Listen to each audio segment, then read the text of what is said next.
what we hear, what we see, what we feel determines what we experience, and that determines what we do and therefore how we move. So there's a common phrase in my field that sensory input equals motor output.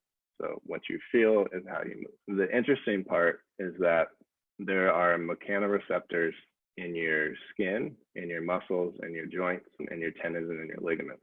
What mechanoreceptors are is they're basically like motion sensor lights that go off and tell me information or tell me something's coming. What happens is if you look at the foot, it's really sensitive to touch and vibration, and that's how it gets feedback. If I'm not getting adequate motion or stimulation through my foot, I'm not getting the same information that other people are getting. Same thing with the ankle joint. There are mechanoreceptors in the ankle joint. If I only move here, I'm only going to stimulate that many of the mechanoreceptors. If I can go here, I'm stimulating that many more. The more I stimulate, the more info I get. I want you guys to visit an art museum with me. So imagine you're one of these women where we're enjoying the beautiful art on the wall. All of a sudden, the lights go out.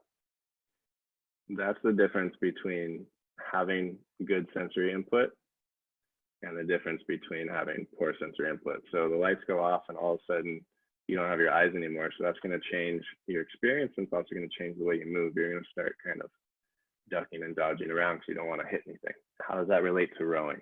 Imagine you're this coach, and you've probably been this coach, or you've probably been coached by this coach.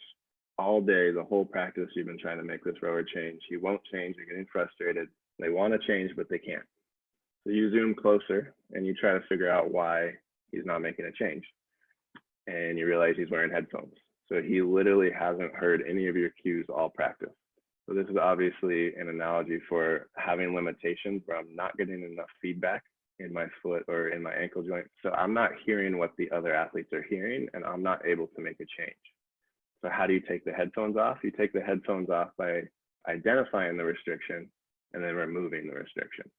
And then they can hear your coaching cues, and then they're more likely to make a change.